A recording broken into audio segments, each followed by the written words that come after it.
suite sur scène, il nous vient de France, le directeur de l'innovation business chez Business et Décision, monsieur Mick Lévy, qui va nous parler de data, intelligence artificielle dans un monde d'opportunités au service de votre business. Mick Lévy, the floor is yours. Merci. On peut l'encourager, hein. Merci. Bonjour à tous. Je suis ravi, je suis honoré d'être parmi vous aujourd'hui. C'est un vrai plaisir de vous rencontrer ici en Tunisie. J'interviens très régulièrement ici en Tunisie aux côtés de notre équipe tunisienne qui intervient sur bon nombre de projets dans les entreprises tunisiennes. Donc c'est un vrai plaisir pour moi d'être ici pour vous parler de data, pour vous parler d'intelligence artificielle et pour vous parler de toutes les opportunités que ça va amener. Alors j'ai 3 questions pour vous, parce que je voudrais quand même vous sentir actif et vous sentir avec moi. Et en même temps, je vais essayer de faire marcher la télécommande le temps de vous poser les 3 questions. Alors la première question que j'ai pour vous, c'est qui parmi vous est convaincu que la data fait partie intégrante de la transformation digitale, qu'il n'y a pas de transformation digitale sans data? Levez les mains si vous êtes convaincu de ça. Alors il y a pas mal de monde, c'est une bonne nouvelle. Je vois que les précédentes présentations ont fait leur effet. J'ai une deuxième question pour vous. Qui pense que dans vos entreprises, que dans vos organisations, vous avez des données qui sont intéressantes et qui vont apporter de la valeur pour des choses que vous pouvez faire? Levez les mains. Il y en a encore pas mal. Et moi, je vous rejoins. Je suis aussi convaincu que dans toutes les entreprises, dans toutes les organisations, il y a des données et que ces données ont de la valeur. J'ai une dernière question pour vous.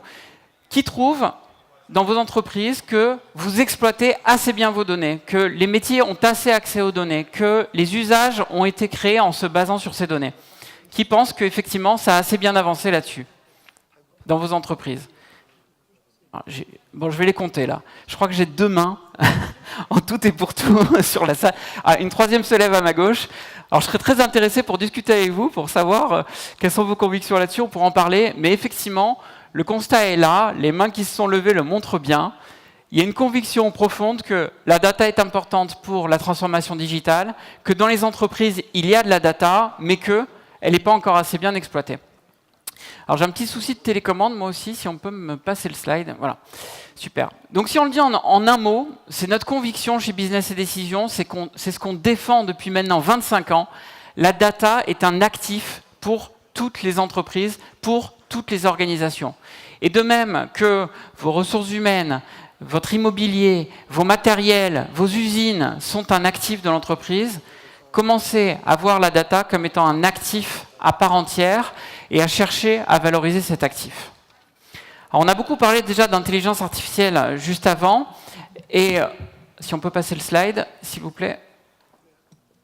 Et le point important, en fait, c'est que la data, certes, il y a un volume gigantesque, certes, on en dispose de plus en plus rapidement et on va pouvoir en créer des usages de plus en plus rapides, mais il y a autre chose qui est passionnant avec la data, c'est que grâce au digital, on a des données de l'intimité. C'est une notion très importante, c'est ça qui change réellement avec la transformation digitale. Si on prend le terme transformation digitale au sens strict, c'est la transformation d'un processus humain, d'une réalité de la vie, en digital, en données. Et du coup, on obtient des informations qui sont dans l'intimité des gens, mais aussi dans l'intimité des machines, et on va pouvoir faire des choses autour de la maintenance prédictive, par exemple, mais aussi autour de tous les moyens de production dont on va pouvoir disposer dans les entreprises et dans les différentes organisations. La suite de la phrase, c'est que si le digital, c'est l'intimité, je veux bien qu'on passe de slide, alors la data, c'est l'intelligence. Et tout est là. Avec le digital, on obtient des données de l'intimité et des données donc très fines et très intéressantes à exploiter. Et grâce à la data et à l'intelligence artificielle, on va pouvoir les exploiter de façon plus intéressante.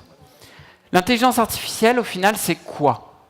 Si on cherche à la voir de façon très concrète et comprendre ce qu'on peut en retirer dans les entreprises, l'intelligence artificielle, c'est 4 compétences qu'on va donner aux machines.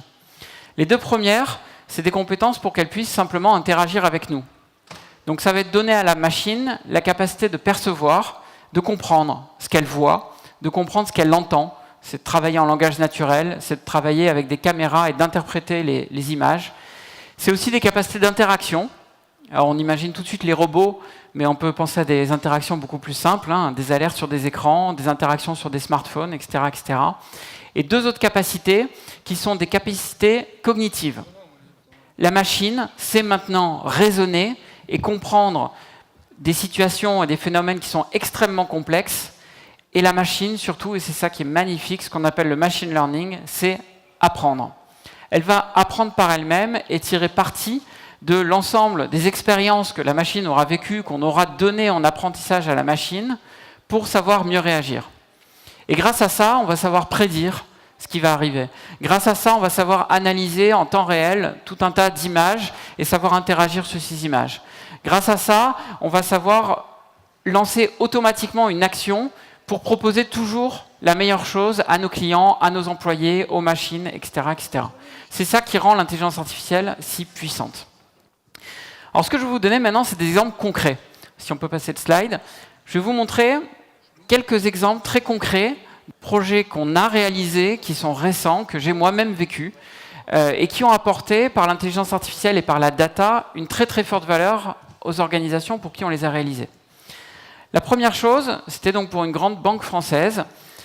Sa problématique à cette banque, c'était qu'elle avait une performance commerciale qui était plutôt correcte, mais qu'elle voulait améliorer ses taux de vente rebond. Vous savez, les ventes rebonds, c'est quand vous appelez pour acheter un prêt, une carte par exemple, et qu'on arrive en même temps à vous vendre un autre produit. Autre problème aussi, elle voulait que quand il y a un appel, parce qu'il y a une insatisfaction d'un client, un traitement s'est mal passé, le client veut se plaindre du commercial, qu'on arrive à transformer cette mauvaise expérience en bonne expérience. Et qu'on puisse proposer à ce client-là de résoudre son problème d'une part, mais aussi de lui vendre un nouveau service pour plus qu'il ait le problème, par exemple, qu'il a rencontré. On a donc branché une intelligence artificielle qui analyse tout un tas de données de la banque, l'ensemble des données clients, l'ensemble des données d'interaction, les contacts que la banque a eu avec ce client, son portefeuille, l'ensemble des clics qu'elle a pu réaliser sur le site web ou sur le site mobile. Et à partir de ça, on a un moteur de recommandation qui, lui, agit en temps réel pour constamment proposer la meilleure offre aux clients qu'on a en ligne actuellement.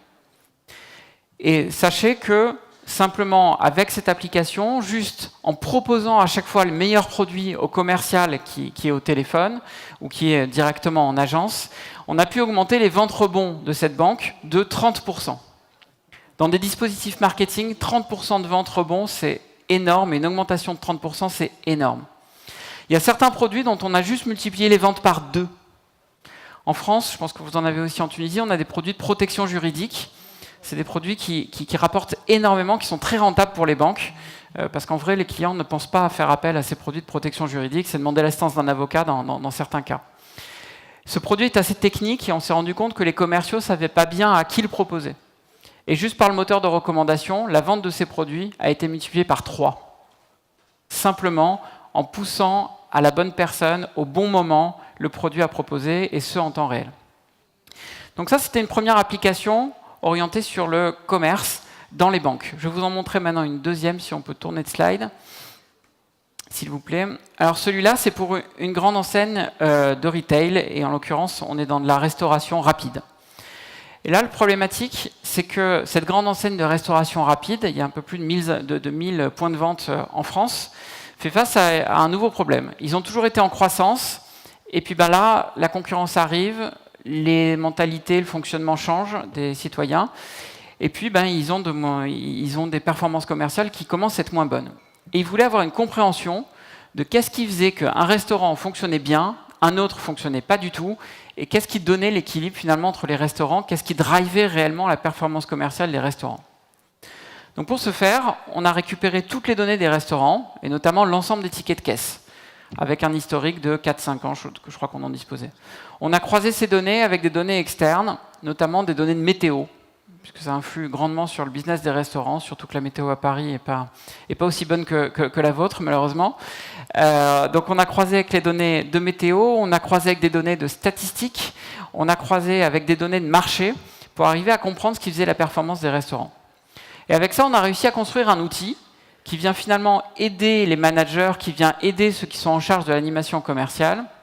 Cet outil, il est capable de prédire quel va être le chiffre d'affaires de chacun des restaurants de France. Et la performance, il y arrive avec une performance de 94%.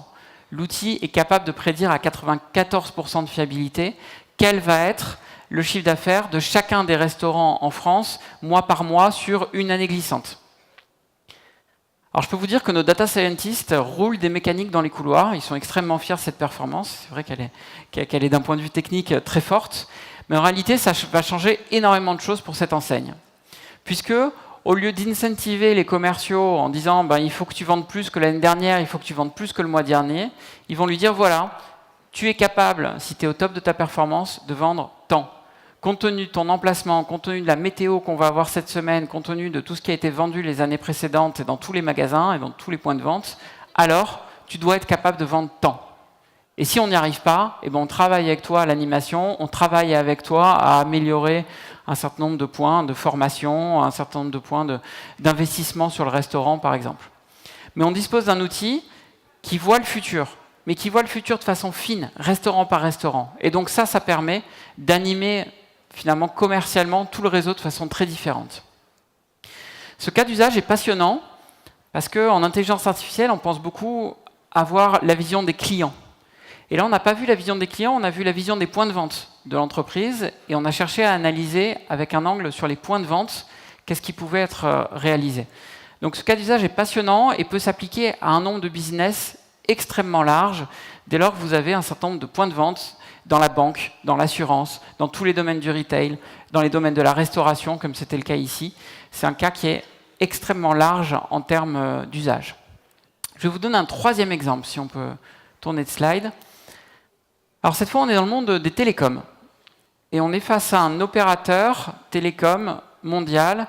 Alors ce n'est pas parmi les gros opérateurs qui sont connus, mais c'est un opérateur qui fournit du matériel et qui est chargé de gérer le réseau pour le compte des opérateurs qu'on connaît tous.